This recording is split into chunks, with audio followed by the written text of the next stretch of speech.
Do you remember what life was like before the algorithm, before AI? Now, I'm not going to bash all of modern technology. Yes, it does serve a purpose. But there used to be a time where we felt more like a community, more unified as a country.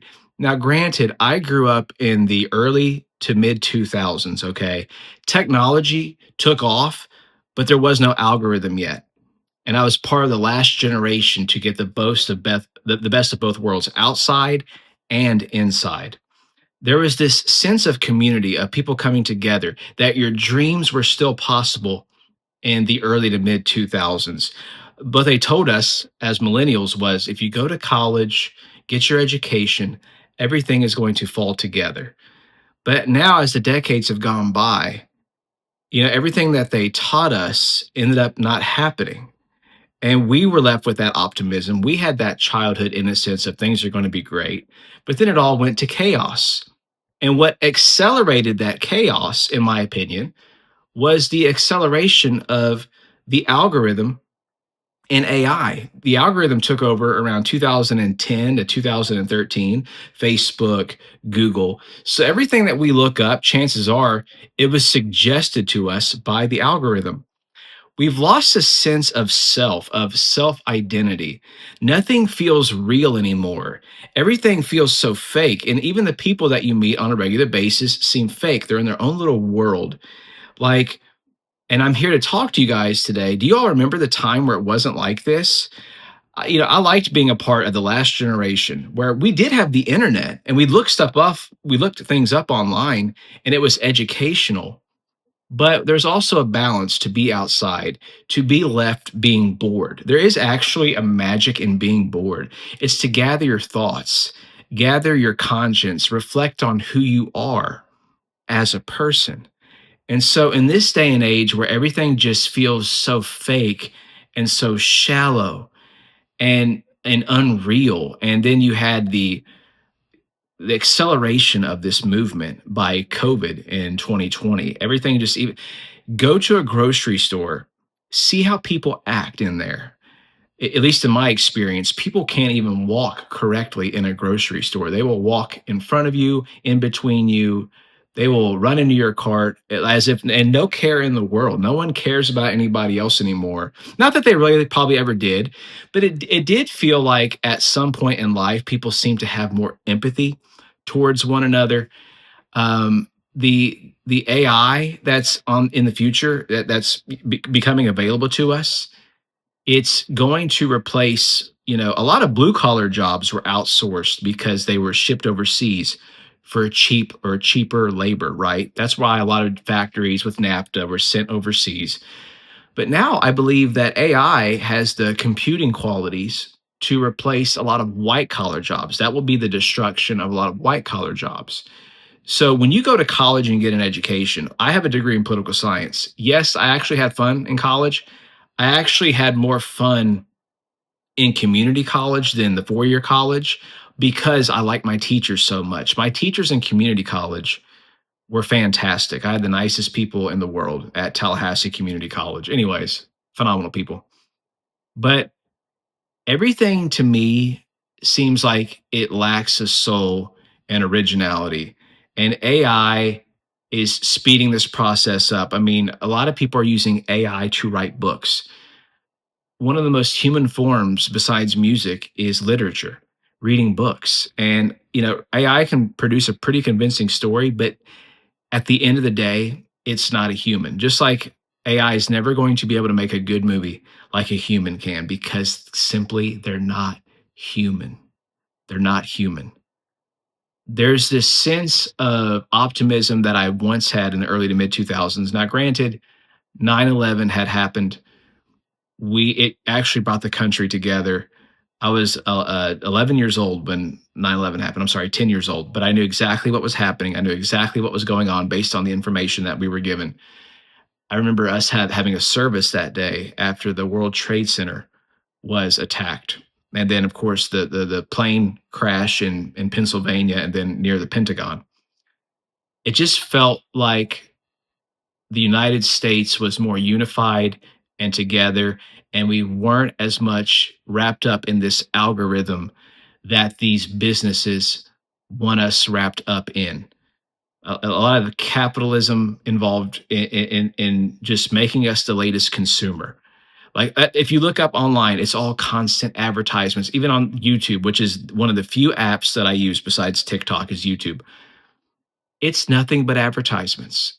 Everything's an advertisement, and the one video you might have an advertisement watching my video because it's so. And of course, they want you to pay for that premium, so you don't have to go through any advertisements at all. And so it just I miss the humanity. And, it's not that I hate technology. I have at my fingertips a smartphone that's capable of doing all what they say that a smartphone had the same kind of capabilities, if not more capabilities than what they used to launch to the moon back in 1969. Like, our smartphones possess more technology than what they used to go to the moon. That's what I've read and watched on video anyway. I don't know how true that is, but I think that might be plausible because technology in the 60s is a shell of what it is today. But I've been thinking a lot about how it was fun to be a millennial. And I wish I knew then what I know now with all this education that I've had and research that I've done. I wish I could take that knowledge to that younger self of mine. But don't we all? Isn't that the paradox of life? It's that the bittersweet part of it is you gain that knowledge, but at a later pace than what you wish you would have obtained it. But and in that wisdom, even though you're older, then you finally get that wisdom, like a Yoda situation. Of course, I'd rather definitely have the wisdom than not have the wisdom at all. You just wish you could have received it at a younger age. I think about being a millennial a lot because we were taught through our programming. I'm talking on PBS, Disney, Nickelodeon, Cartoon Network, that we were taught to be good people. We were taught to be decent people. We were taught to have empathy. And that's what made you strong. It's not what made you weak. That's what made the superheroes great. That's what made your childhood hero on a cartoon great or a movie, is that we were supposed to be the people that set examples for future generations of being kind to one another. And even to this day, which we still have the baby boomers, the biggest generation I think in American history, unless unless Gen Z has passed them up, but they are still stuck. Not all boomers. I'm not a person that hates all boomers. A lot of boomers are still stuck in their own little world, like they were innocent. They never did anything wrong. And how dare you criticize them? Like, they have that victim mentality because they were a part of the me generation. It was all about me, me, me. And a lot of us millennials, we are aware of that. We're aware of that by a lot of our parents. Now, my parents are boomers, but they were boomers right before Gen X happened. They were Gen X happened right around when my parents were born, so they're nearly Gen X. But the point is, there was something special to be taught and to be shared among sharing we as a collective, us helping each other, us being there for one another, us helping people when they're in need. And I guess I see a lot of that lacking even in 2026 is where I'm getting at. And a lot of Gen Z is turning into boomers that I see. Now, I'm not critiquing all Gen Z here, but I see a lot of even young people, Gen Z, mimicking boomers. And they'll talk about, people's fashion trends and make fun of them. Now, granted, every generation has made fun of every generation. But I think as a millennial, we literally were brought up in terrorism. We were brought up in the September 11th attacks, the financial collapse in 2007 and 2008, and then COVID, and this every disaster that you could think of. That plus the recovery from the recession. Graduating college. If you didn't graduate college during the recession, you graduated college during COVID. Like myself, I graduated college later at the worst time in American history, besides World War II. It was the worst time to graduate university because even though you had your diploma and you had your education, you're right in the middle of one of the worst economies in American history besides the Great Depression. And so there was this time where you went on the internet, you looked things up, and it was strictly based on what you looked up. There was no suggestions. There was no something you might like this, you might like that. You straight up looked up whatever online because you solely thought of it yourself. It was not in the corner as a suggestion. There was not something that popped up all of a sudden that was showing, hey, you might like this as well. We all fall victim to it. I'm not saying that I don't watch videos that are uh, recommended to me by the YouTube algorithm. I watch a great deal of videos that are recommended to me by the YouTube algorithm. I just miss the simplicity of how life used to be before feeling like everyone seemed to be out for themselves. And maybe everybody always used to be like that. I miss that sense of community and optimism. The art, like everything in the early 2000s, despite 9/11, despite all those things happening, pointed to a bright future. Uh, Utopian Scholastic, that artwork from the past, Fraser Bain, all this artwork in the 90s to early 2000s, they showed us what life could be, and we could embrace the internet. We could embrace technology, only for that stuff that we embraced and looked up to eventually come back and bite us in the ass, essentially. I mean, it's not what a lot of people thought it was going to be. Life isn't what a lot of people thought it was going to be. Now, that's also a way of life, but it was a great time to be alive in the early to mid 2000s before the AI. I'm sorry, before AI, before the algorithm, because there was this sense that everything was going to be even better than it was. And it ended up being a lot more convenient. The things that we do today are a lot more convenient, but it just feels artificial, and it feels like we're just surviving. Like we're on the cusp, and I don't want to be. I'm just here to talk to those who agree with me, who can relate to where I'm coming from. If you agree with what I'm saying so far, this video was for you. This was to basically uh, um, lament on and express how I'm feeling and how a lot of other millennials are feeling and people around my age how life is now and how we thought it was going to be. And I don't know. It's I'm thankful that I do have YouTube. I mean, YouTube's a great app. I love YouTube. You can do so much on YouTube. I feel like there's so many educational videos and content based on your interests that I love that. But I guess I'm biased because Instagram and Facebook, that to me is absolute garbage. That is people comparing their lives to other people. And Facebook has changed since when I first started using Facebook. When I first started using Facebook, you had to be a college student back in the day, or at least fake or pretend like you were in college. You couldn't just have a Facebook back in like 2006 and 7. You had to fill out a thing saying what college you went to and all that stuff. There was no ads. And you have to remember, this was pre-algorithm. This was a different era. This was a different time. But Facebook was nowhere near what it is today. And a lot of these kids know nothing else. In terms of kids aren't even on Facebook now. Kids are on Instagram and TikTok, another great app. Love TikTok. Is it good for your brain? No. Have I spent way too much time on TikTok rather than doing something productive? Absolutely, because of the algorithm. I mean, I'm going to blame the algorithm, but I'm also not going to pretend like I wasn't involved myself and screwing my own self up, to be a part of that algorithm. I just Who can relate with me? Let me know in the comments below. I'm curious to know your thoughts on AI and the algorithm. Sure, the algorithm can be very helpful, especially on YouTube videos, but at what cost? I wonder sometimes what life would have been like if I hadn't discovered all these distractions. Even though I've gotten an education. I'm pretty goal oriented. I do productive things, but I wonder how much even more productive I would have been if if I hadn't fell victim to being in the trap of the ever growing algorithm. Do you remember how different even Google used to be before all this stuff happened? Before all this, I mean, it was a different time.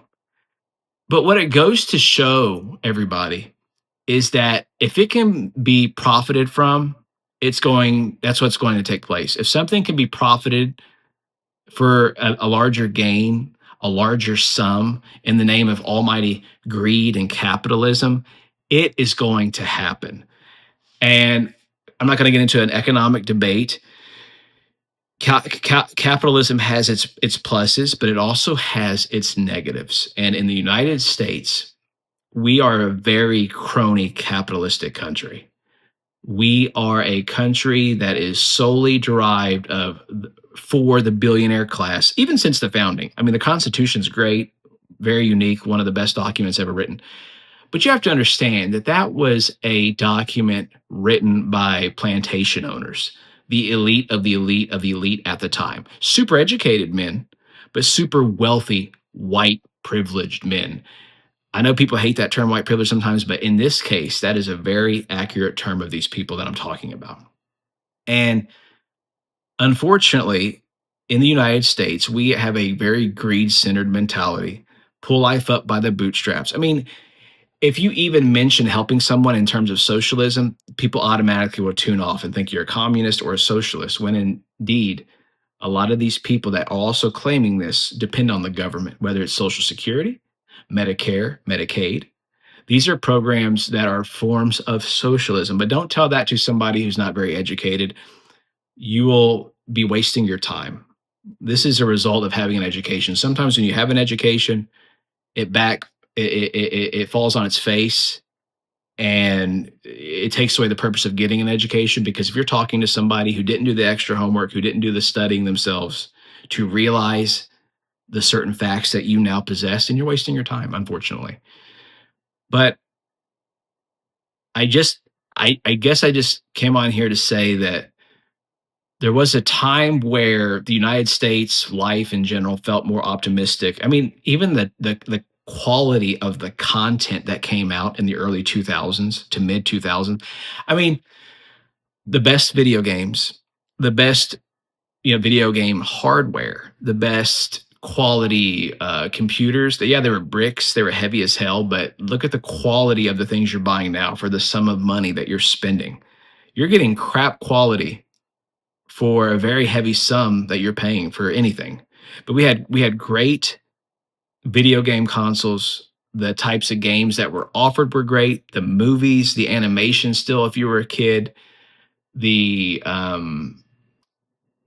the way in which we looked at things, it was still, I feel like, more colorful. Buildings were more colorful. We went away from that beautiful color architecture to a lot of places that you would see back in the day, to now a lot of this white. And look at this apartment behind me. This apartment complex came with a gray and white. Everything's gray, white, and black. Something that lacks a lot of soul, a lot of color, a lot of just showing that you're alive, showing some kind of optimism. I mean, back in the 90s, you went to these coffee shops and they had this smooth, jazzy kind of music playing. Even the Starbucks back in the day used to look like this. They had all these colors. It was purple and it was green and it was beige, and it had this, like, it had books everywhere and newspapers everywhere. I mean, now, granted, I get why they don't do the newspaper thing now as much because of the environment. I get that. I get that part. But like when you go into a Starbucks now and you go into one of these coffee shops, it's white and black and it's gray and it's just soulless. Like, where is your humanity, people? Where is it, humanity? Just bring back that period in history where we had color and soul and optimism. Look, there's some good Disney stuff that you'll watch nowadays, but nothing that Disney was considered the platinum era in the 90s for a reason. The best Disney animated movies, for example, I'm using this as it came out in the 90s. It came out in the 90s.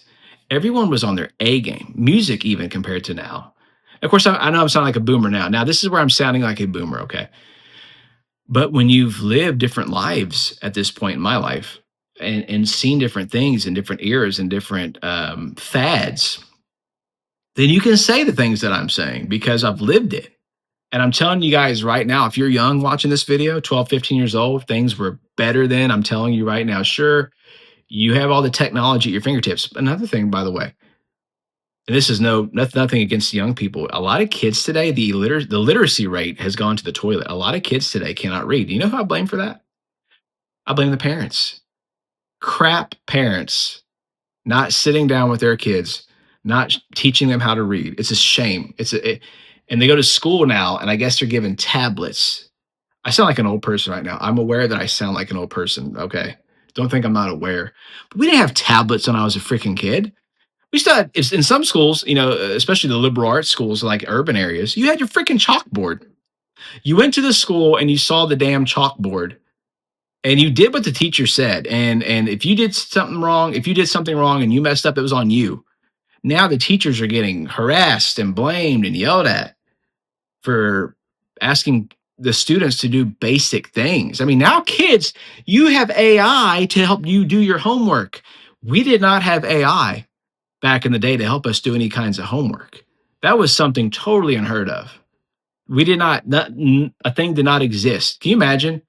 I mean, there's some things I probably could have gotten away with back in the day if I would have had AI that would have saved me a lot of time. And you'll say, well, AI is helping me save time. Yeah, but what are you doing at the other time? You're scrolling, looking up OnlyFans. Not that I know anything about that. I know about OnlyFans, but I've never purchased an OnlyFans. I don't know how. I mean, thank God. I don't want anything to do with that addiction. But again, superficial. Back in the even back before texting, you went out and you asked someone out in person. You asked for their phone number. You asked them if they wanted to go out sometime. That is just how life went.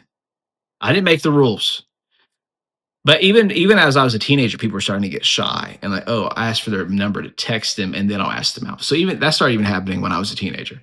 Like I'll text them and then ask them out. What a time. I'm starting to feel a little bit better. Let me know in the comments what you think of this era we're living in. This era post, 90s to mid 2000s, where we're in the era of the algorithm, and now in the next couple of years, AI. By the way, speaking of AI real quick, have you seen what AI can do? They could run and do backflips. They could do all kinds of crazy stuff. Like, they're going to be using AI for war in the future. And I can understand that, because why use human beings when you can use AI, but at a cost? Let's not get wrapped up too much in something like Terminator 2, shall we? Like Skynet and all those AI, vulnerabilities or capabilities that literally led to the destruction of the human race. We do not need that. So let me know your thoughts on the current climate in this post algorithm world / AI, where things just seem inauthentic, fraudulent, fake. Don't get me started on the politicians. The whole Epstein thing. Look, if you think that the Epstein files are not a big deal, you missed the plot. I mean, even this president and his platform that he ran on was about releasing the files, right? That's all you heard. And now they're hell bent on protecting those files. Let me tell you, there's a lot of bad things in those files. I don't care if his friends go down. I don't care whose friends go down. If you participated in harm to underage kids, you deserve to pay the penalty or be exposed. It's not fair for that many years for it to go by. And well, people might say, well, everyone's in on it. Well, then fine. Hold everybody accountable then. If they're a part of this massive cover up and they participated in this crap, then they should feel the full extent of the law. That's just my personal opinion on this. Yeah, was it a cabal of sexual predators everywhere? Yes, absolutely. And they should be brought to justice. Every last one of them. It feels like the era we're living in is like a massive conspiracy. Like, it would make a conspiracy theorist have a wet dream. And this is what they talked about in the 90s, all this stuff that we're having happen now. Not that everything is a conspiracy, but the things that are happening, they got a rock in space that they named. And I forget the name of this rock, 3I1 Atlas, whatever. And they know nothing about it. Or at least they didn't until like a couple months ago. What do you mean you have this rock heading this way for all these months and you didn't know anything about it? What are you talking about? Is this real life? It's like we're in a movie. And it just seems inauthentic. It seems like everyone, whoo, I can't keep up with it. And we have these greedy politicians. Listen, if you're 60 and up, you do not deserve to be a politician in the United States of America anymore. If you're over 60, chances are you have your life figured out and you have your finances figured out, and you were put there because of somebody else who is much wealthier than you, and you were doing their bidding. But in saying that, you do not know how the average person lives. You do not know what the average person is going through. You do not live the average person's life. Your prime was 30, 40 years ago at a time when America still was functionable, livable, sustainable, and had this American dream about it. But the last 25 to 30 years, there's been no American dream. It's been American chaos. And if you're over 60 years old and you're a politician in this country, you shouldn't be there. Not like anybody who gets elected really does the will of the people anyway, because they're always doing their donors' bidding. But you, especially over 60 years old, do not deserve to be in the power that you are in. Having said that, I said what I felt. I just wanted to come on here and talk about the magic that was the era before the algorithm and AI. Yes, I still use the algorithm. I use AI sometimes, not a lot. I'm not a hypocrite, but I do miss a time when it seemed more simple, more caring, more loving as a collective, as a country, more unifying.